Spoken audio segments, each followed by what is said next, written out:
Bom dia, boa tarde, boa noite. Não sei que horas vocês estão vendo esse programa, mas esse é o IArtsCast, o podcast de pesquisa do Instituto de Artes da Unicamp.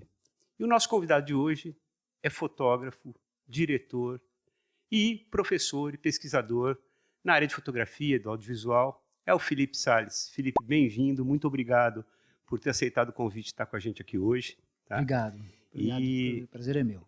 Nós vamos começar falando um pouco sobre sua vida, né? Porque, assim, já falei aqui, né? Você é fotógrafo, é diretor, é pesquisador, tem livro publicado, mas como é que você chegou aí? Né? Como é que você escolheu esse caminho, a fotografia? Como é que isso apareceu na tua vida e foi te levando para você estar aqui hoje? Bom, é a vida, né? A trajetória da vida. Mas se eu puder resumir um pouquinho, meu pai era fotógrafo, então ele sempre teve sempre tive esse contato, né, com a imagem, com produção e tal. E eu tive algumas epifanias, na infância, que me levaram assim a uma admiração muito grande pela arte de uma forma geral, por manifestações estéticas. Primeiramente, talvez a fotografia tenha me impressionado mais pela proximidade com meu pai, mas depois, por exemplo, a música e depois o cinema. Né? Foram grandes epifanias que eu tive, assim, principalmente com a música clássica e com o cinema lá dos anos 80, assim, que me impressionaram profundamente. Mas me impressionaram assim, de uma forma que não era só uma coisa assim, tipo, puxa, que legal. Não, era um negócio que falava, nossa, como é que ele faz isso? Como é que ele toca tanto as pessoas? Como é que ele consegue chegar nesse grau de sensibilidade que, sabe, muda a minha vida? E eu comecei a falar assim, puxa, então eu quero fazer isso, eu quero desenvolver essa...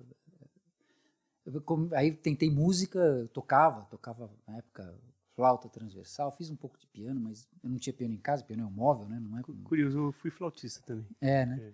Eu estudava com o João Dias Carrasqueira. Eu também. É mesmo? Eu fui aluno do Carrasqueira. Do pai, né? Do pai. Meu pai foi aluno do filho, do Toninho. Mas eu fui Então, o aluno Toninho do eu conheci, eu fui banca de doutorado do Toninho. Olha USP. só, que legal. Olha, então. Fui aluno do pai e fui banca do filho. E a Zezé também, que é a irmã, né? A dele, Zezé, ela sim. deu aula de piano aqui também, é uma pessoa super ativa, super né? querida, assim, super também. Querida, sim. Ele quando eu tive aula com ele já tinha lá seus quase 80 anos, então não era assim uma aula, né? Era uma coisa assim mais... Né? Que época você estudou com ele?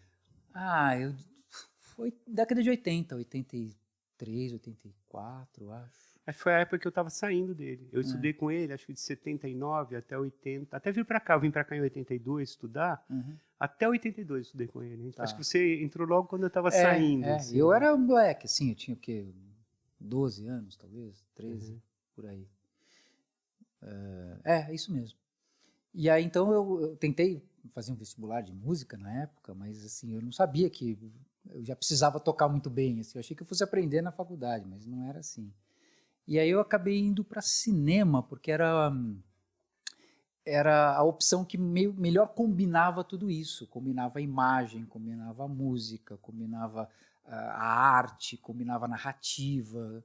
O cinema, para mim, era assim, a grande confluência, né, das artes. Né? E eu acabei indo fazer cinema. Comunicação, né? Era comunicação com habilitação em cinema. FAP, né? FAP, eu fiz FAP. Na época que a FAP era barata, né? Que eu conseguia pagar. Hoje é uma fortuna. Hoje é uma fortuna. Mas é uma escola importante, formou muita gente boa. Sim. E você estudou com o Máximo... Sim, o Máximo Barro, foi meu professor. Montador. Sim, Nossa, eu gostava muito do Máximo. Nossa, ele era uma pessoa... Ele conheceu todas as pessoas do cinema brasileiro. Sim. Desde a década de 40, ele conhecia todo mundo, trabalhou com todo mundo. Era assim, adorava conversar com ele. Era uma enciclopédia viva, exatamente. Eu lembro que ele dava aula de história do cinema brasileiro, era uma festa, porque ele não abria nenhum livro, ele contava. Ele contava histórias. A história do que ele tinha vivido. Sabe assim, ele não indica, ele falava, tem dicionário, tem história do cinema brasileiro do Fernando Ramos, tal, não sei o quê. Mas, tipo assim, a aula dele era falar a experiência dele. Então era incrível, assim. Ele contava casos com todos os cineastas que ele tinha convivido. Foi muito rico, assim. Ele montou alguns filmes que eu trabalhei também. Enfim. Olha, então. Cara, muito legal, gostava muito dele. A última vez que eu vi o Márcio foi um almoço que ele teve em Campinas, eu fui almoçar com ele, e foi bem próximo à morte dele, acho que 16, 17, por aí, não lembro exatamente. que ele teve aqui, e eu soube logo depois ele faleceu, né? Hum. Mas ele viveu muito, né? Viveu, acho que ele morreu com 90 e poucos anos. Ele era velho. Mas assim, ele era uma figura marcante na FAAP, muito marcante. Ele era uma pessoa assim que todo mundo gostava, todo mundo falava dele. Inclusive, assim, era o cara que tinha a única prerrogativa assim, de poder dar o curso que ele quiser na FAAP, era ele. Assim, sabe? Os mantenedores falavam assim, não, o Máximo tem que ficar aqui. Ó concurso. Ele faz o que ele quiser aqui, mas ele tem que ficar aqui. Não, e o Máximo era uma figura muito cativante mesmo. Ele gostava de mim também. Quando eu fiz o meu curso de conclusão de curso, ele, assim, vendo na moviola ali, né, o material, ele me abraçou, assim, falou assim, nossa, tá muito bonito isso, sabe? Ele gostava muito de mim. Tanto que depois eu acabei indo dar aula na FAAP e foi ele que, na verdade, meio que fez essa ponte, ele que me chamou, né, para dar aula na FAAP. Mas, enfim, aí eu saí do audiovisual, quer dizer, saí do curso de cinema e já fui para a área prática, né? Eu já tinha experiência em estúdio de fotografia, continuei fazendo alguns trabalhos publicitários em fotografia e fui trabalhar em produtora. Na época, eram as produtoras de comercial, porque tinha muito pouca produção de longa-metragem, porque era pós-plano Collor, né? Então estava tudo engatinhando. Mas eu trabalhei em 2 produtoras grandes de publicidade, e aí eu experimentei um pouco essa vida, né, fugaz, né, cheia de alternâncias, né, de passar de um trabalho para outro, de uma produção para outra, virar à noite produzindo, aquelas coisas de produção. E uma dada altura do campeonato, eu parei e falei assim, tá, mas é legal, bacana, gostei de trabalhar, trabalhei em comerciais importantes e tal. Era assistente de câmera, né, da equipe de fotografia, assistente de cabo, fazia um pouco de tudo, né? E aí eu perguntei para mim mesmo, puxa, eu quero trabalhar com isso a vida toda, quer dizer, eu quero desenvolver isso. E eu gostava de música, gostava de literatura, gostava de teatro, gostava de cinema, gostava de a fotografia como arte. Quer dizer, tinha muita coisa que eu gostava que eu falei assim, não, tá, eu vou ficar aqui, mas não é exatamente o que eu quero. E aí eu tive que achar uma brecha, no mundo para falar assim, o que se encaixa naquilo que eu gostaria e que me permitisse, por exemplo, continuar trabalhando com essas coisas. E me deu um estalo, assim, de dar aula sobre isso, porque eu gostava muito de ler, eu tinha, né, bastante intimidade com o texto, eu gostava puxa, talvez dar aula seja interessante. Minha mãe era professora, interessante isso. E aí, então, eu cheguei um dia na FAAP, vi até um anúncio lá que precisavam de alguém para dar aula de uma matéria para TV, até, não era nem na minha área. Mas eu falei, olha, eu conhecia todo mundo lá, né? O Rubens Fernandes, que foi diretor muito tempo lá, não sei se ainda é, mas enfim. Falei, olha, eu tenho interesse em dar aula. Ah, tá bom, legal, quando tiver alguma coisa nessa área a gente te chama, ou entra em contato, alguma coisa assim. E aí, quando teve isso, efetivamente, o Máximo me ligou e falou assim, olha, a gente está precisando, provavelmente porque ele comentou, e o Máximo falou, não, Felipe e tal. E aí eu comecei, assim, eu tinha 3 anos de formado, 4 anos de formado, assim, e comecei a dar aula na FAAP, justamente na cadeira de fotografia, que era uma cadeira que um antigo professor nosso, o Juan Carlos Landini, que era argentino, ele já estava meio afastado, porque ele já estava muito velhinho, e precisava de alguém para substituir. Já tinha um outro professor, o Rodolfo Ancona, que também era fotógrafo, mas que era de mercado, era de publicidade, então ele não conseguia dar muitas aulas. E tinha eu lá, que tinha acabado, né, de sair da graduação, mas que tinha já uma experiência de set de filmagem, de estúdio e tal, e comecei a dar aula na FAAP. E primeiro foi uma coisa assim, meio de uma experimentação, de uma experiência, dei aula inclusive para gente que tinha sido meu primeiro anista, né, enquanto eu estava saindo, eles estavam entrando, eu peguei eles no final do curso, então foi bem rápido assim. E quando eu vi, eu falei assim, puxa, que bacana, eu gostava de dar aula, gostava da vida acadêmica, gostava da pesquisa e me permitia sair para fazer outras coisas. Quer dizer, eu pegava as férias escolares, eu fiz um portfólio inteiro, só fotografando em preto e branco nas férias. Eu conseguia conciliar essas coisas que antes no trabalho do dia a dia, da publicidade, é impossível fazer. Lembrando que nessa época a fotografia não era digital, viu, gente? Tinha que botar filme na máquina, né, revelar, depois ampliar, né? Exatamente. Não, eu comprava filme de rolo, né? e rebobinava. Então eu saía, por exemplo, para fazer uma viagem com 2 rolos de 30 metros, dava tipo quase 40 rolos de filme, 36 poses. Uhum. Eu queimava tudo, assim. Eu chegava em casa. Porque era caríssimo, inclusive, o processo. Então, mas a né? gente conseguia comprar essas latas maiores, acabava saindo mais barato. Uhum. Meu pai acabou desenvolvendo um sistema de revelação também mais eficiente. Eu conseguia comprar um rolo de filme mais barato, que era inferior em termos de qualidade, mas que revelando do jeito que meu pai fazia, com ácido pirogálico, ficava bom, assim. Puxava o contraste, puxava o grão, ficava lindo, assim. Então eu consegui montar um portfólio inteiro, assim, né? E aí eu comecei a gostar dessa coisa de dar aula, de teorizar sobre isso. E aí, conforme eu ia mostrando as coisas e tal, chegou uma hora que falaram para mim, assim, naquela época não tinha essa coisa de mestrado, doutorado, assim, você tinha um conhecimento e ia dar aula, né? Quando eu entrei, 2 anos depois que eu entrei, é que começou essa coisa do Ministério da Educação, começar a falar... Eu passei pelo mesmo processo aqui, Felipe. né? Eu me formei em 87 e fui convidado para dar aula no curso de música popular que começava em 89. Então eu fiquei 1 ano fora da universidade. E não fiquei fora, fiquei participando das discussões do curso, tudo, mas eu já não tinha vínculo com a universidade. Então eu vim fazer mestrado e doutorado como docente já. Hoje não é possível mais isso. Exato, hoje é obrigatório exato. você ser doutor. Eu já era docente quando eu fiz mestrado e doutorado. Porque aí justamente teve uma reunião lá geral na FAAP e falaram assim, olha, agora precisa escolher a carreira acadêmica mesmo. E foi nessa hora que foi uma divisão de águas, assim, para mim, no sentido que eu falei assim, bom, eu ainda tinha um pezinho no mercado, né, tal, e ainda fazia algumas coisas, mas eu falei assim, nossa, quer saber, eu gosto de dar aula, eu gosto de pesquisar, eu gosto, então eu vou para a carreira acadêmica. Aí eu acabei fazendo mestrado, na época era 4 anos de mestrado. Era longo? Era. Eu fiz em 3 o meu. Eu era puxado o negócio. O mestrado era um trabalho de fôlego. E aí foi um trabalho que eu fiz que foi sobre música visual, eu peguei o Fantasia do Disney e analisei a relação som-imagem. Você tem um livro publicado. Eu tenho um livro publicado que é a dissertação de mestrado, inclusive. Chama Música Visual. Legal, vou aproveitar então já falar disso, porque eu estava na minha lista de perguntar como foi essa tua abordagem, né, de sonora do visual, né? Em certo sentido, a gente tem uma complementaridade. Acho que não é à toa que a gente veio com a camisa da mesma cor, tom, né? Porque eu fiz toda a minha carreira acadêmica e artística também, né, na música aplicada à dramaturgia audiovisual, à trilha sonora, né? Sim, exatamente. Então assim, eu saí da música para o audiovisual, né? E para a dramaturgia musical. E você sai do visual e vem buscar o som. Como é que foi esse processo aí? Conta um pouco da parte teórica desse teu trabalho e como é que você aborda essas relações visuais sonoras aí?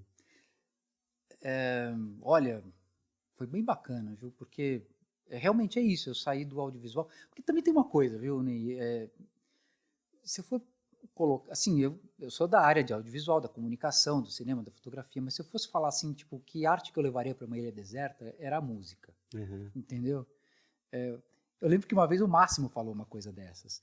Ele falando da aula Mas o Máximo também gostava muito de música. Muito. E ele falava assim, ele deu uma aula sobre cinema brasileiro e falando 1000 referências, e ele não tinha formação acadêmica, ele não tinha nem graduação. Não, ele era do mercado. Ele era do mercado, mas ele lia, ele gostava, ele tem livro publicado também e tal.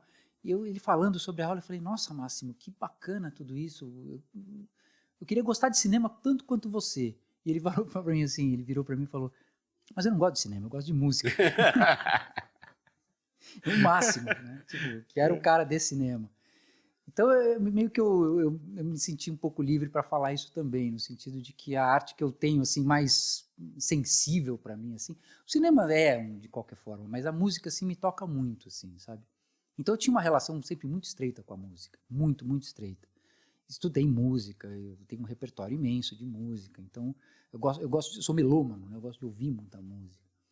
Então, foi meio natural, assim, uma das coisas que mais me chamavam a atenção no cinema era a trilha sonora.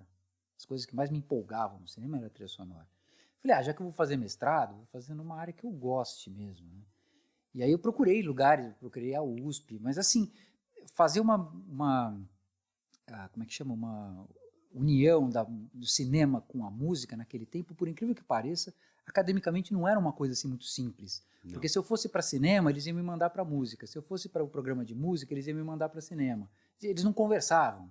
Era muito estanque. Eu passei por esse processo, Você conheci passou, bem, né? eu fiz na ECA, né? Pois Mestrado, é, doutorado. então. E assim, como eu não conhecia ninguém na ECA, se eu chegasse lá, até conhecia, mas era uma gente que não tinha esse aporte Não, de... Né? quem abriu as portas para mim, eu consegui fazer USP, Hum. porque tinha um cara que também era montador e que era meio visionário, que era o Eduardo Leone, Ah, sim. que adorava música também. E ele falou assim, olha, se você segurar a música, eu te dou o cinema. Olha lá. Okay. Pronto. E eu era graduado em composição, né, aqui. Sim. Então, tudo. Eu falei, tudo bem, o que eu preciso saber de música eu sei. Tá Me ótimo. dá o cinema. E aí deu tudo super certo. Que bom. Muito legal. Como eu não conhecia ninguém, eu acabei indo para comunicação e semiótica, que era aquele... Na época que esse programa era, assim, um dos mais respeitados do Brasil, na época da Santa Ela, né? Isso, exatamente. Essa época que você fez, né? Exatamente, que era maravilhoso. Santa Ela, PUC São Paulo, programa de pós-graduação em semiótica, e tinha algum outro nome? Não Comunicação e semiótica. Comunicação e semiótica, dirigido pela Santa Ela, Lúcia Santa Ela, foi um dos programas mais respeitados no Brasil nesse período aí, década de 90, 2000, começo de 2000. Por aí. Por aí, exatamente. E tinha uma vantagem muito grande, assim, porque era a comunicação semiótica era meio um coringa, assim, né? Você podia pôr qualquer coisa ali que juntava. Valia tudo. Valia tudo. Eu fiz várias bancas lá nesse Várias programa. bancas. Então eu falei assim, olha, eu cheguei para uma pessoa que, na verdade, foi o meu orientador, o Zé Luiz Martins, e ele deu uma palestra sobre abordagem semiótica na música. Uhum. E eu falei assim, puxa, ó, eu estou interessado em fazer isso, você me aceita como orientador? Não, aceito e tal. E aí acabei indo lá para... Eu conheci o Zé Luiz também. Zé Luiz, né? Ótimo orientador ele, ótimo orientador. Ele era uma pessoa muito legal também. Muito bacana. Eu me dava muito bem com ele. E aí então eu fui para essa pesquisa, surpreendentemente, eu achei que por ser uma primeira pesquisa, uma coisa assim muito diferente, né? Porque eu comecei eu uso semiótica ou não uso semiótica? E aí eu acabei, pelas ferramentas que ele me dava e a junção que eu queria fazer, a semiótica não dava liga. Aí eu falei assim, puxa, para onde eu vou? E o próprio José Luiz Martins, que era da semiótica, que era um persiano convicto. Sim, ele era, né? Da metodologia. Da metodologia. Mesmo, da ele falou assim para mim, olha, não adianta você brigar com a semiótica. Pega uma outra linha de raciocínio. E aí eu fui pegar a linha de pesquisa filosófica, e fui parar em Platão. E em Platão eu comecei a desenvolver a partir do pensamento platônico e, surpreendentemente, eu tirei 10. Uhum. Eu falei assim, puxa, então acho que eu levo jeito pro negócio. E na minha banca tava o Iazeta, tinha gente assim, exigente, tava o Arlindo Machado, que depois foi meu orientador de doutorado. Uhum. Então, assim, eu falei assim, puxa, então eu acho que eu levo jeito, porque eu fiz um balaio de gatos lá de música e imagem, mas, tipo, funcionou, entendeu? Eu consegui chegar num produto, assim, razoável, uma conclusão, né, razoável, de uma simbiose entre música e imagem, usando que foi um primeiro vislumbre, assim, de que existia uma unidade capaz de servir como catalisadora para juntar música e som, né? Porque fisicamente são instâncias de frequências muito diferentes, né? Imagem, visão e audição. Mas devia ter alguma coisa lá que funcionava. E eu, a partir de um desenvolvimento da filosofia platônica, aí usei Murray Schafer, usei um monte de gente, assim, mas no fim das contas funcionou. Né? Consegui chegar lá e defendi meu mestrado. Aí, fiquei por aí durante bastante tempo, até que eu estava já um pouco saturado da FAAP, já tinha mudado muito o público, já não estava lá essas coisas. Aconteceram algumas coisas chatas ali de administrativas. Eu falei assim, puxa, deve ter outro lugar assim também que eu, né, consiga. E aí o meu currículo foi circulando pelo mundo, assim, e um dia chegou aqui no interior. E falaram assim, olha, você que é da área de cinema, de comunicação, de fotografia, então tudo, a gente tem uma faculdade aqui no interior, em Salto, e a gente precisa de alguém, assim, não tem gente para tocar a faculdade, porque não tem um curso bom aqui na região, a gente tem que importar gente. Uhum. Você está disponível? Eu falei, estou. Posso ir aí uma vez por semana, 2 vezes por semana, 100 quilômetros, não é um problema. O Cortez, né, que era o coordenador, meu amigo até hoje, ele falou assim, não, mas é para você ficar aqui, para você 40 horas aqui, coordenar, mudar para cá. E aí eu falei, nossa, eu sou paulistano, né? Saí de São Paulo, não sei o quê. Bom, ele me levou, falou assim, não, vem para cá, a gente conversa. Aí fui, conheci a faculdade, era uma antiga fábrica da Brasetal, ela estava abandonada e foi comprada pelo dono do CEUNSP e transformou, tipo um Sesc Pompeia, assim, transformou num centro universitário. Ainda um pouco subutilizado, mas era muito bonita a construção, era muito imponente, né? Porque era uma grande fábrica, assim, tipo um Sesc Pompeia mesmo, todo de tijolo, no começo do século XX. E eu fiquei muito impressionado com aquilo, e o Cortez falou assim, não, vamos almoçar. Eu falei, que bom, vou conhecer a culinária saltense, né? Ele falou assim, não, aqui na verdade Salto assim, é mais comida diária, assim, culinária melhor tem em Itu, que é na outra cidade aqui do lado. Na época, hoje tem, né, em Salto, bons restaurantes, mas na época realmente não tinha. Aí ele falou assim, vamos até Itu. Eu falei, bom, é outra cidade, do outro lado, tal, vai demorar um pouquinho. Ele falou, não, 15 minutos. A gente saiu de Salto e estava do outro lado da cidade de Itu. Eu falei, nossa, 15 minutos eu levo para dar a volta no quarteirão na minha casa em São Paulo. Eu fiquei muito impressionado com isso. Quando ele me falou o preço do custo de vida, o preço dos aluguéis, eu falei assim, puxa, será que é uma boa ideia? Não tem trânsito, né? Não tem uma boa ideia. E eu também, na época, não era casado, não tinha nenhum vínculo direto em São Paulo. Eu só dava aula nas instituições lá, acabei pedindo demissão e vim para o interior. E aqui no interior, durante 8 anos, eu coordenei os cursos, né, de cinema, fotografia, tinha mais uns 2 ou 3 cursos que eu não lembro qual é que transitava, mas cinema e fotografia eu fiquei coordenando esses cursos.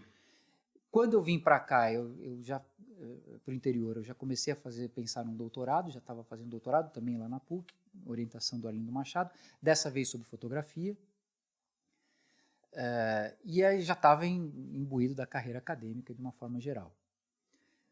Quando eu comecei a fazer a minha tese de doutorado, que era na área de fotografia, uma das coisas que me chamava a atenção, na verdade, era um aspecto que os meus alunos me perguntavam. Né? Falava assim, tá, mas a fotografia ela é diferente da pintura no sentido de que você é aquele clique, aquele momento decisivo, e que é diferente de uma pintura que você elabora a perspectiva, você tem um tempo de elaboração daquilo, mesmo que ela não seja figurativa, mesmo que ela seja abstrata, você tem um tempo de maturação daquilo, que a fotografia não tem, ela tem uma instantaneidade. Então, e você tem que dominar uma técnica. O que faz de uma fotografia melhor do que outra? Só a técnica? E eu mostrava vários tipos de fotografia e falava assim, não, tem alguma outra coisa que vai além da técnica, que permite a gente entender que essa fotografia tem alguma coisa mais sofisticada. Puxa, será que é o contexto? Será que é... E eu vi que tinha fotografias que eram sofisticadas independente do contexto, que você podia pegar ela em qualquer situação e você falava, nossa, essa fotografia ela quer dizer alguma coisa para mim. Eu comecei a fazer a seguinte ponte, eu falei assim, por que eu ouço Beethoven até hoje? Ele é um cara lá dos anos 1770, 1827, você fala assim, século XVIII para o XIX, Alemanha, o que eu tenho a ver com aquilo? E eu ouço Beethoven. E mais, sim, é um cara que você fala, mano, não posso deixar de ouvir. O que tem nisso que faz o Beethoven ser Beethoven e não outra pessoa, não Hummel, não Stamitz, sabe assim? Você fala, tá, tem outros compositores, mas por que esses? É a mesma pergunta da fotografia, por que essa é emblemática? Por que a outra não é? Que era uma coisa assim que eu já tinha começado a desenvolver muito assim, de maneira muito incipiente na tese de doutorado, e que eu acabei indo para a psicologia analítica, psicologia junguiana, que era a psicologia que dava um suporte para entender isso por conta dos modelos arquetípicos, que permitem a gente falar assim, bom, se eu tenho uma atração por uma determinada forma, o que é uma forma? Ela é uma representação de um modelo de pensamento. E por que alguns modelos de pensamento são melhor representados do que outros, ou têm maior aporte, né, ou maior relevância, né? E que ultrapassa a questão técnica, ultrapassa a questão do contexto histórico, um aspecto também que, por exemplo, eu lembro que eu pensei muito, falei assim, puxa, quando eu leio Shakespeare, eu não estou lendo o teatro elisabetano, né, do século XVII, eu estou lendo sobre o ser humano, percebe? Quer dizer, a ideia de que você tem algum modelo ali que representa algo muito além do tempo e do espaço, do contexto em qual eles estão inseridos. E aí eu comecei a querer investigar isso, que já no doutorado eu já consegui fazer isso, porque a minha tese era justamente desenvolver essa coisa do Platão, e falar assim, olha, o que é a fotografia? A fotografia não é uma representação de uma coisa, eu não estou fotografando isso aqui. Se eu fotografar isso aqui, as pessoas podem achar assim, eu estou fotografando a xícara. Mas se eu colocar ela assim e falar, olha, uma exposição, você vai falar assim, o que a xícara tem a ver com a história? Não é a xícara. É a ideia que a xícara representa que me dá essa sensação de que isso é estético, que isso pode ser uma obra de arte. Quer dizer, no fim das contas, a tese girava em torno da questão de que a fotografia não é a representação de uma coisa, é a representação de uma ideia. Assim como qualquer outra arte. Mas que ela tem uma particularidade de usar determinados modelos técnicos, por exemplo, do tempo, para fazer essa representação. Mas essa ideia meio que ficou por aí, eu acabei resvalando um pouco na teoria junguiana, e quando juntou tudo isso, eu falei assim, puxa, então essa é uma linha de pesquisa que eu gostaria de entender melhor. E aí comecei a entrar no negócio, e o negócio não era assim um negócio muito simples, porque você começa a ver que você está lidando com um monte de coisas ao mesmo tempo. Você está lidando com filosofia, com psicologia, com estética, tudo isso junto. E eu comecei a falar assim, puxa, então eu estou falando de um aspecto que é transdisciplinar, que é multidisciplinar. E aí a coisa mudou muito assim de patamar, porque aí eu comecei a desenvolver aquilo que depois veio a ser a minha livre docência, e que foi justamente a ideia de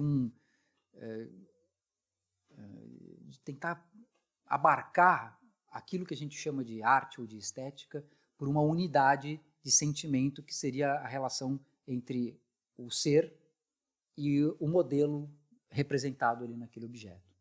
Quer dizer, você tem um mediador disso, que são os modelos arquetípicos, os modelos ideais, que são platônicos, na verdade, mas que o Jung vai trazer isso modernamente como que seria o mundo das ideias. Não é exatamente a mesma coisa, mas seria a ideia do mundo das ideias, meio que paralelamente ao inconsciente coletivo. E aí você fala assim, puxa, então existem modelos nesse inconsciente coletivo que fazem com que eu ressoe melhor, e aquela arte, para mim, diz muito. Você consegue, com isso, entender a subjetividade da arte. Você fala assim, por isso que a arte ela não é objetiva. Porque cada um é uma estrutura psíquica diferente e cada um ressoa de uma forma diferente. E algumas artes, por representarem arquétipos mais sutis ou mais profundos ou mais densos, acabam se tornando mais abrangentes e ultrapassando o próprio limite de contexto social e histórico daquele momento. Mas você consegue entender por que você tem atração por aquilo e não por aquilo, por que existem tantas variedades de manifestação estética e artística. E esse hoje é o meu projeto digamos assim, de linha de pesquisa. Acabou que eu encontrei alguma resistência para lidar com esses assuntos pelo fato de ser transdisciplinar. A academia ainda não está muito preparada para coisas assim, com muitas disciplinas juntas. Juntar filosofia com até física eu juntei, como é que chama? Psicologia com arte. Ela não está muito preparada, é difícil, eu não consigo achar, por exemplo, um espaço muito bom, por exemplo, na pós-graduação, para alunos que vêm, por exemplo, da psicologia, não tem suporte, não tem na arte, fala assim, puxa, mas não tem uma linha de arte e psicologia ainda. Estou tentando. E também pelo fato de ser a psicologia junguiana, que ela é muito abstrata, ela é muito a psicanálise freudiana, ela é muito mais palpável, porque ela está lidando com as neuroses, com as psicoses, com as coisas que você consegue perceber em função do indivíduo. Mas a psicologia analítica ela trabalha com a ideia de que o indivíduo, além do inconsciente pessoal, tem também um trânsito com o inconsciente coletivo, com modelos arquetípicos que não são necessariamente conscientes para ele, mas que estão aqui no mundo, aqui e agora, né? Então você começa, e aí eu achei inclusive suporte na própria física quântica, autores físicos que falam disso, desse mundo de informação, do universo holográfico. Quer dizer, você abre um universo inteiro para pensar isso, que assim muito pouca gente trabalha com essa quantidade de conexões. Então, assim, eu estou basicamente trabalhando com isso agora, tentando emplacar essas disciplinas, estou dando as disciplinas sobre esses assuntos, né, em teoria estética, né, na pós-graduação também, teoria da imagem, essas coisas. E aí é isso que eu vim parar aqui. E no meio disso, só para retomar, como é que eu vim parar na Unicamp, né? Eu não tinha nenhum conhecimento da Unicamp em si, mas como eu estava aqui no interior, eu estava muito atento, né? Porque ali o CEUNSP era uma entidade particular e que tem altos e baixos, né? Como toda particular. E aí eu sei que na minha área, cinema e fotografia, existe uma defasagem de profissionais ou professores que tenham tanto a formação acadêmica quanto formação prática, né? Então eu fiquei meio de olho aqui, quando apareceram os primeiros concursos assim, emergenciais, eu já vim fazer, já conheci as pessoas e tal, e aí conheci, a hora que teve o concurso definitivo, já tinha um portfólio, já tinha uma trajetória aqui, e aí vim para cá. Né? Muito legal. E hoje em dia o Felipe, ele é... Opa, chutando aqui o microfone. Hoje em dia o Felipe é chefe do departamento de artes plásticas, que na verdade hoje em dia é artes visuais, mas ele ainda guarda esse nome antigo de departamento de artes plásticas, né? Sim. E ele é da casa aqui. Já estou há 8 anos aqui também. 8 anos. 8 anos. E isso mesmo, 8 anos.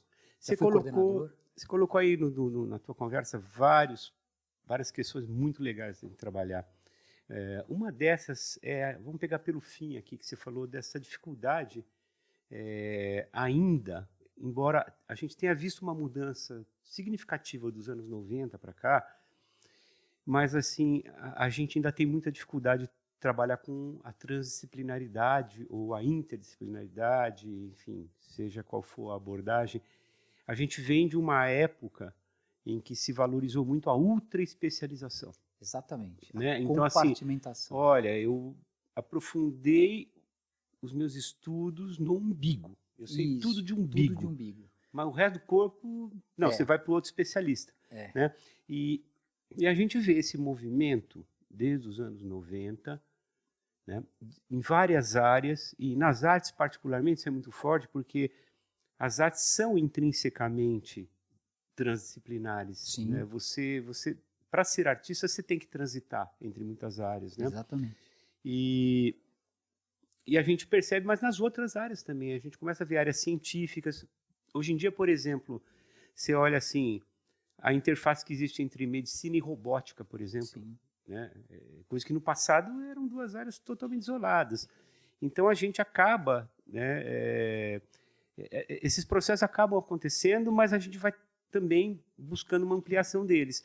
Mas as instituições todas, elas são mais paquidérmicas, né? Sim. Elas demoram mais para andar. O mundo anda mais rápido que as instituições. Exatamente. Né?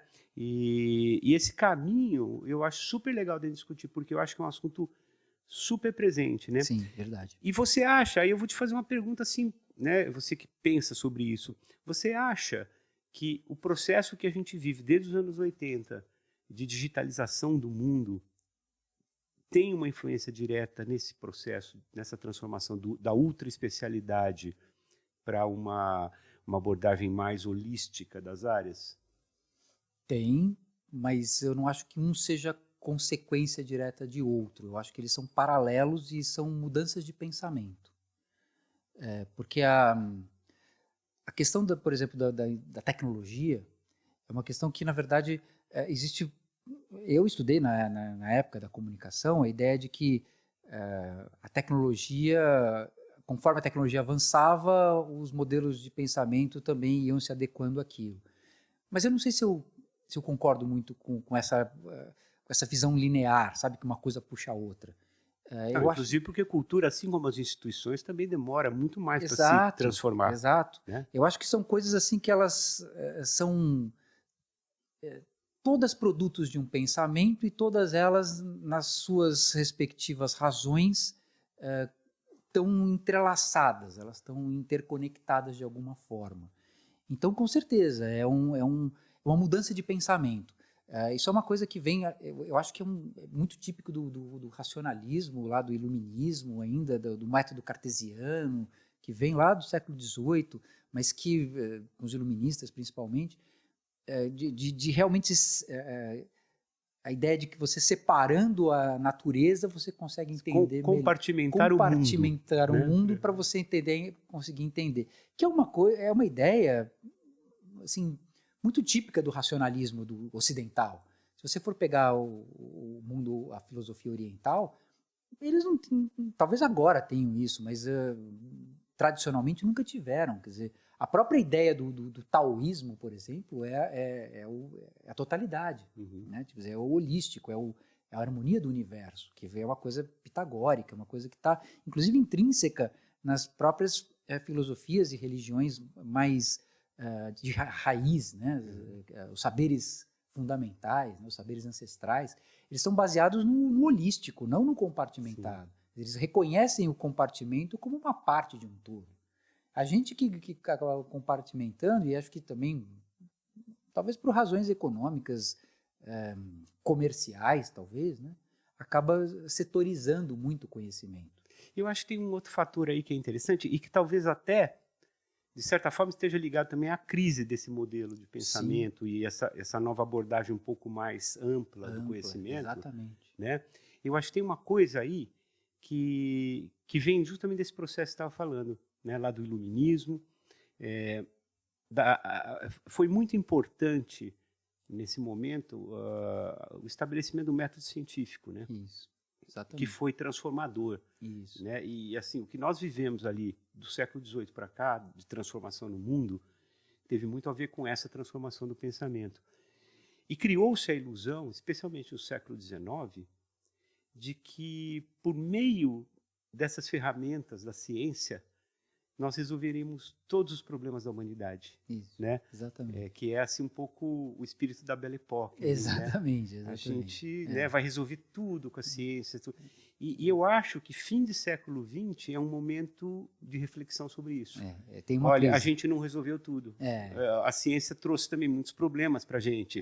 E eu acho que essa mudança começa a mudar esse modelo de pensamento, né, também no sentido de entender melhor o que deu errado no modelo. Com certeza. É a ideia de que você fala assim, bom, eu domino tecnologia, quer dizer, eu tenho uma evolução, claro, né, mas eu tenho um domínio de tecnologia, mas o mundo ainda tem pobreza, tem desigualdade, tem gente morrendo de guerra, tem gente morrendo passando fome. Assim, então, né, que tecnologia é essa que não resolveu as coisas fundamentais? E some-se a isso o seguinte, aquilo que a gente acreditava que nos tiraria os problemas, acabou gerando problemas tão graves como por exemplo, hoje o aquecimento global. Exato. Né? E assim, uma ameaça muito séria ao planeta e à natureza. Exatamente. Né? Que veio desse modelo assim, olha, vamos, né? Vamos construir, vamos... aquela ideia meio positivista do progresso, né? Vamos à frente, a ciência vai nos levar, a tecnologia vai nos levar, nós vamos ser uma grande espécie, o planeta é maravilhoso. E a gente, com isso, foi destruindo o planeta também. Exatamente. Como é que chama? A abordagem. Tem uma passagem em Platão, acho que é no Banquete, que é muito legal. Ele fala assim, olha, as coisas em si, elas não são boas nem ruins. Porque a gente polariza elas. A gente nós que fazemos uso das ferramentas qualquer. Se você fala assim, um martelo é bom, não sei, você pode quebrar alguma coisa, você pode construir alguma coisa. Sim, pode matar alguém. Pode matar alguém, você pode consertar alguma coisa. Quer dizer, ele é bom ou ele é ruim? Não, é a nossa intenção. E aí entra um pouco da minha pesquisa no sentido de que eu acabei me aprofundando muito na psicologia analítica, e o Jung ele é muito categórico nesse sentido. Ele fala assim, não tem jeito, vai ter que olhar para dentro. O problema não está fora. O problema está dentro, né, do ser humano, nosso inconsciente, todas as questões que a gente ainda não resolveu. No fim das contas, vai sobrar o ser humano. A gente fala assim, tudo o resto já foi tentado. Não vai ter jeito, vai ter que olhar para dentro. Que foi exatamente esse mesmo raciocínio que eu fiz para tentar entender a arte. Não adianta olhar para o objeto porque não está no objeto. Esse mesmo objeto aqui, ele serve para eu tomar água. O Andy Warhol faria uma exposição com isso aqui. Mas é o mesmo objeto. Então, por que ele é estético uma hora e outra hora ele é só funcional? Olha, eu acho que desde o Duchamp, lá no início do século XX, que é uma coisa icônica na história, que muita gente não entende até hoje, né? Ele colocou o mitório na exposição. Isso. Eu acho que isso foi um dos maiores manifestos da história da arte. Com certeza. Porque o que ele diz com isso? De uma maneira muito simples, não precisa filosofar muito, não, viajar, não é uma metáfora tão grande assim. Exato. O que ele diz ali é o seguinte: o objeto artístico é aquilo a que você atribui o significado de arte. Exatamente. Então, é o que você falou, se eu pegar essa xícara agora, levar para casa, colocar numa cúpula de vidro, de acrílico, num local da minha casa, ela se torna objeto de arte. Exato. Porque eu vou passar a ver aquilo como objeto de arte. Exato. E quem tem dificuldade de entender isso, tem uma maneira fácil de entender. Uma ânfora grega. Hoje vai nos leilões a milhões de dólares no leilão, né? Sim. E aquilo é colocado em museus, em coleções particulares, tal, como um objeto de arte. Mas ela foi feita para carregar vinho e azeite. Sim. Não dia a dia. não era para ser apreciado. Sim. Ou seja, somos nós que atribuímos o valor artístico. Exato. Exatamente. Ele não existe por si só. Exatamente. Ele é uma atribuição, né, de valor que é dada por nós, pelos espectadores. Exatamente, né? Exatamente. E essa tem sido as últimas conclusões de teóricos da arte, tem sido essa, mas eles não conseguiram achar o ponto em que isso você consegue estabelecer como uma metodologia ou alguma coisa sistemática. E aí, justamente conectando isso com a psicologia analítica, você consegue, porque justamente é o nosso eu, né, nosso ser, que dá essa atribuição. E aí o Jung ele vai se aprofundar nisso e explicar isso em termos da psicologia, quer dizer, como é que funciona todo esse aspecto. Então, e a mesma lógica, pensando em termos de mundo, em termos de sociedade, quer dizer, não tem jeito, não adianta olhar para fora, tem que olhar para dentro. Tem um cara que abre um caminho muito interessante para isso também, que é o Wolfgang Iser, com o ato da leitura. Ele abre um caminho para todas as artes. Apesar de ele estar falando de literatura, ele abre um caminho para todas as artes. Sim. Porque, leiam o Iser, gente, não vai dar para contar tudo aqui. Mas assim, em essência, ele faz toda uma construção e todo um raciocínio em que ele chega a um momento que ele diz, olha, todo espectador é um coautor. Sim. Porque a obra de arte, ela te dá uma informação que é comum a todos. Todo mundo vai ter acesso ali vendo a obra de arte. Agora, a relação que você estabelece com a obra, ela é única. Sim. Porque ela se dá naquilo que a obra não mostra. Exato. Né? Mas como você processa cognitivamente a partir do teu repertório, da tua vida, das outras obras de arte que você viu. Enfim, então quem constrói realmente o sentido na obra de arte é o espectador. Então a obra só se completa na fruição. Né? E isso é um caminho muito interessante, que abre muitas portas para esse tipo de análise que a gente estava falando agora há pouco. Exato. Né? De entender como se dá esse processo, né? E como entender aquilo que você colocou lá no comecinho. Por que hoje a gente ainda ouve Beethoven, né? E não ouve outros? Ou por que a gente vai numa exposição de determinado artista e não vai em outros? Exato. Ou vai e não te marca tanto quanto marcou aquela? Exatamente. Né? É muito interessante. Eu queria também aproveitar uma outra coisa que você falou, que é muito legal da gente conversar também, que é essa... você falou, né, que da tua relação entre música e imagem, né, como você construiu isso aí. E tem uma coisa muito interessante. Né? Já no começo da teoria do cinema, a gente tem o Eisenstein.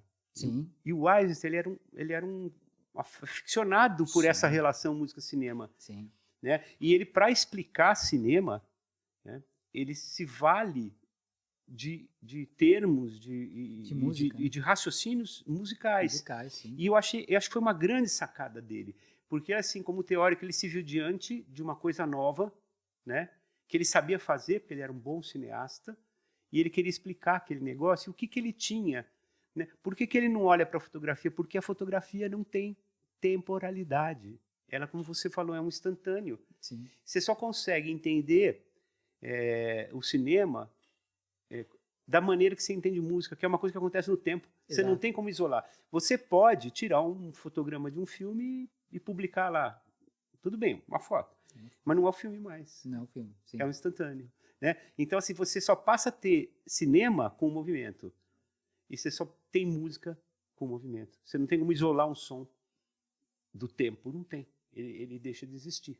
Então, e aí eu acho que tem uma outra divisão muito legal para a gente refletir, que é não pensar tanto em artes visuais ou sonoras, é pensar artes temporais e artes não temporais. Espaciais, acho que talvez. É uma grande divisão. Né? As temporais têm grandes similaridades, né? Assim como as não temporais têm grandes similaridades, né? Sim. Mas você não consegue cruzar, porque esse fator tempo é fundamental. Né? Sim. Você consegue, no máximo... É interessante, você consegue estabelecer algum tipo de relação, porque... Mas aí não é do aspecto físico, por exemplo. Quando a gente fala de tempo e espaço, é mais fácil, claro, você reunir o sentido de um ritmo, por exemplo, no tempo. O ritmo precisa de tempo, mas você consegue entender também um ritmo no espaço. Então, assim, você tem maneiras de fazer esse tipo de relação, mas são maneiras muito subjetivas. Bom, a dança faz isso. A Né? dança entende isso. no corpo. Né? Pois é, exatamente. E mesmo na pintura, quando você pega, por exemplo, a relação do Kandinsky com o Schoenberg, eles tinham uma afinidade, assim, né? Eles eram meio... tinham lá suas amizades, né? E o Kandinsky, por exemplo, era um cara que pensava muito em termos de a pintura, em termos de música, só que era no aspecto estático. Não dá para fazer essas pontes, porque em última análise a gente está falando de aspectos sensíveis. Então, na verdade, o que você junta?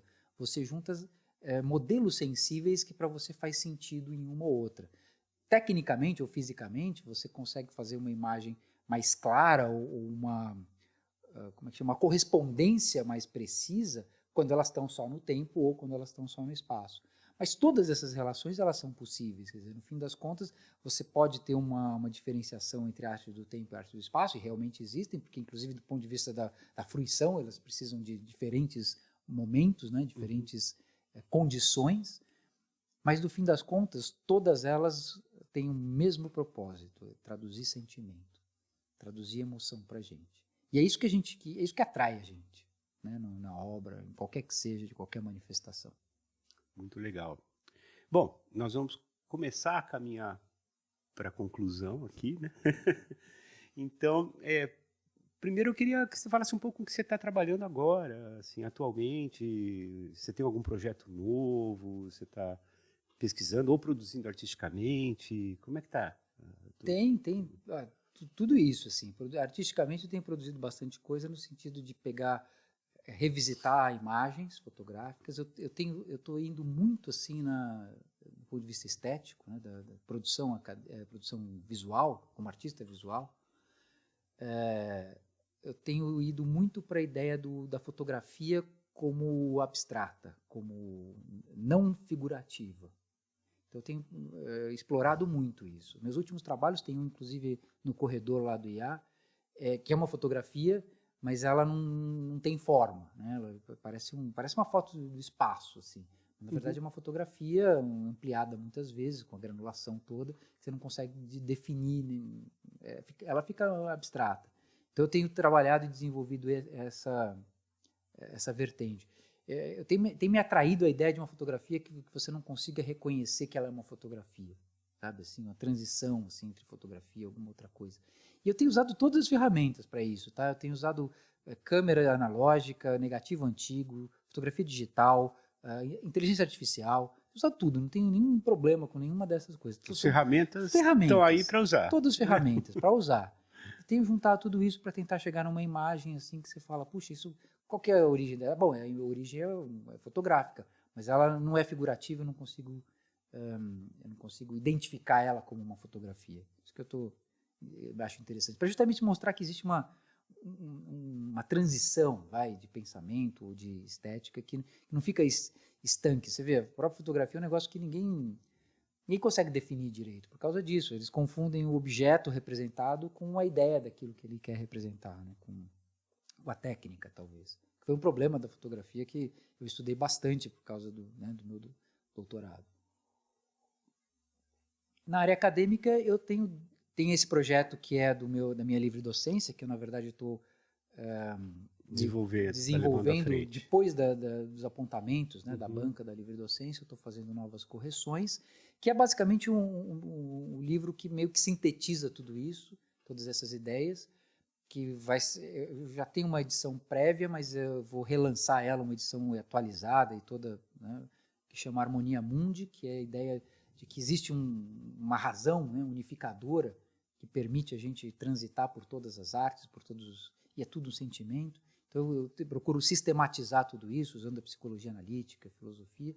Então é o meu trabalho assim mais importante agora. E tem outros projetos também, que um deles é voltar para uma parte mais técnica, assim, para falar sobre a história dos suportes de registro. E que é uma coisa que também eu gosto muito, assim, mas é um projeto mais para frente, assim, mas, por exemplo, seria uma história da mídia. Seria a história de como foi desenvolvidos os diferentes projetos, os diferentes sistemas para suportar a informação. Quer dizer, você tem alguns que duraram quase nada, né? Foram importantíssimos, como o CD e o DVD, e se você olhar em termos históricos, não durou nada. Não durou nada, 10 anos. Mesmo a gravação, né? Se você pensar que foi tão importante a gravação analógica, em todos os seus formatos, durou um século. Um século, exatamente. E desapareceram os suportes todos. Exatamente. Exatamente. Como é que... E aí eu identifico, inclusive, 3 tipos de suporte, 3 tipos de mídia, né? Uma mídia...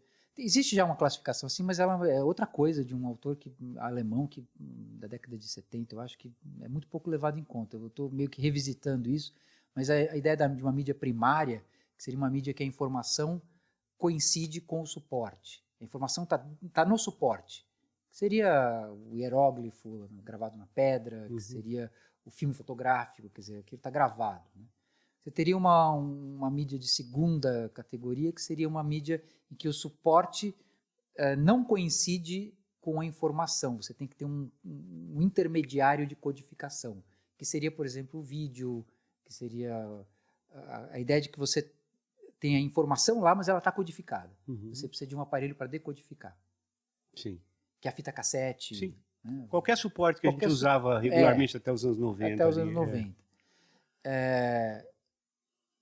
E depois a mídia de terceiro grau, que seria a mídia em que você tem o suporte não coincide e a mídia ela é em 2 etapas ela é codificada, que é o digital. O digital você tem informação, ela é codificada analogicamente e depois codificada digitalmente. Você tem 2 etapas de codificação diferentes. Quer dizer, não basta você ter o aparelho codificador, você tem que ter o aparelho codificador que tenha o algoritmo e o código. Sim, é uma etapa a mais. Uma etapa a mais. Pô, vamos fazer um filme, Encontros Midiáticos do Terceiro Grau. Pois é mais ou menos isso. Então eu estou desenvolvendo essas teorias em primeira mão. Nunca falei sobre isso. Tendo isso. Mas é a ideia que eu quero desenvolver agora, daqui para frente. Projeto futuro. Muito legal. Então, primeira coisa da nossa finalização é fazer o seu jabá, né? Onde o pessoal encontra seus trabalhos, seu livro, né? Aliás, nós temos a Biblioteca Digital da Unicamp, eu sempre falo aqui, né? Que se você se interessou, Felipe Salles, com 2 L's, o Salles, e o Felipe com um I. Não sei se tem algum outro nome que você usa. Tem o meu nome de intermediário, que é Matos. Mas não aparece nas buscas, né, acadêmicas. Talvez em artigos apareça, Felipe Matos de Salles, mas Felipe Salles já... Felipe Salles, vocês podem procurar, vocês vão encontrar tanto o material aqui da Biblioteca Digital da Unicamp, como os artigos que ele publicou em outras instâncias e tudo mais. O seu livro ainda está à venda ou já é esgotado? Não, ele está à venda. Então, eu estou fazendo uma nova edição. Então, por enquanto ele não está à venda. Tem na biblioteca da Unicamp uma edição antiga, anterior, mas eu devo relançar ele agora no começo do ano que vem. Bom, fiquem de olho, porque a gente não sabe quando as pessoas vão assistir, né, isso aqui. Então, nós estamos gravando isso em outubro de 2024. Então, o Felipe está dizendo que por volta de... Começo de 2025. Então, se você está assistindo isso lá em maio, junho de 2025 ou para frente, o livro já vai, estará publicado. O que eu tenho são os livros anteriores. Eu tenho o Música Visual, está publicado pela editora Fox Tablet, que é de um amigo meu, Jean, em formato e-book na Amazon, é fácil de achar. Ah, tá. Perfeito, isso aí é tranquilo. É tranquilo. O Ideia e Imagem, que é a minha tese de doutorado, também está publicado pela editora. Tem 2 edições, uma antiga que é da Apris, de Curitiba, e uma nova pela Fox Tablet também disponíveis pela Amazon. Uhum. E tem um outro livro que é uma coletânea, que é autopublicação essa, mas é uma coletânea dos meus artigos. Como os artigos cada um está num suporte. Você reuniu? Eu reuni todos eles numa autopublicação e também está na Amazon. Chama Psicologia, Imagem, Ciência e Arte. E quem se interessou por essa linha, né, de trabalho do Felipe, ele é professor aqui do Instituto de Artes da Unicamp, ele orienta na pós-graduação, então se você tiver interesse, né, em fazer o seu trabalho de pesquisa junto com ele, sob a orientação dele, é só entrar no site do Instituto de Artes, procurar lá as seleções, né, da pós-graduação, dos programas de pós-graduação, né, enfim, seguir o processo seletivo aí que você pode vir a ser, né, orientando ou trabalhar junto aqui com o Felipe. Com certeza. Né? Então, muito legal. E para terminar mesmo, Felipe, eu vou te pedir o seguinte, agora você vai dar a dica para o povo que está assistindo. Um livro, uma música, algo que você esteja ouvindo hoje, que você esteja lendo hoje, um filme que você tenha assistido recentemente, enfim, ou várias coisas também, um de cada, você que sabe. Dica do dia? Puxa, literatura, livros, eu tenho lido muita coisa, assim, um dos livros que eu tenho lido ultimamente, assim, que me chamou a atenção, porque é um livro que tem um paralelismo, assim, com aquilo que eu pesquiso, que na verdade não é um livro novo, é um livro, acho que, talvez dos anos 90, mas ele ficou meio na berlinda, assim, que é A Teia da Vida, do Fritjof Capra. Sim. Que é um livro que vai reivindicar a ideia também de como é que chama? De uma visão holística da vida, quer dizer, não mais fragmentada, né? A vida segundo a biologia, segundo a química, segundo a física. Fala assim, não, isso tudo é compartimentado, mas tudo isso é um grande sistema, então a gente tem que olhar sistematicamente como um grande todo orgânico, que é mais ou menos exatamente isso que eu faço com a arte. Quer dizer, eu não consigo entender a arte, senão eu teria que pensar assim, não, a arte da música, a arte do teatro, a arte da literatura, da poesia, não, arte, exatamente, né? Então é um livro que eu poderia recomendar, puxa, aí para quem quiser uma coisa mais, né, talvez mais densa, o Jung, O Homem e Seus Símbolos, é uma introdução do Jung, que é uma introdução, né, do Jung, e que vai dar esse primeiro aporte numa razão que permite a gente entender as manifestações de representação, que aí ele vai falar mais do visual, mas pode ser de qualquer outra área, como modelos holísticos, quer dizer, modelos inteiros, por conta dessa aproximação com o inconsciente coletivo. Ele vai dar essa introdução. Então, eu vou complementar essa sua sugestão, que esse livro é muito importante, gente, que é O Homem e Seus Símbolos, que é realmente um trabalho para você. Ele é introdutório ao pensamento junguiano, né? E uma vez você ter tido contato com ele, se gostar, eu já recomendo a sequência Memórias, Sonhos, Reflexões, do Jung.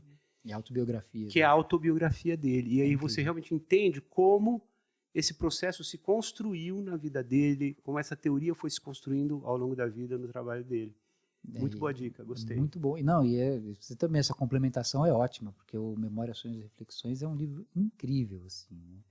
Ele realmente destrincha ali como é que ele chegou naquilo e como faz sentido tudo isso, né? Como é que ele vivenciou experiências que permitiu ele entender tudo isso. É isso aí, eu acho que eu tenho lido ultimamente, assim, é isso mesmo. E bom, em música eu vou te falar para vocês, olha, eu sou maleriano, então, assim... Mahler. Muito bom.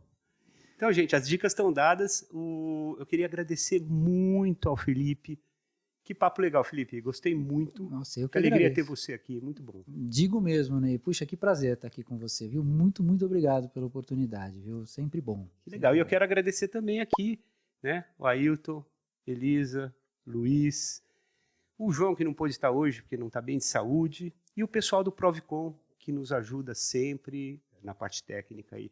Muito obrigado e aguardo vocês no próximo IartCast.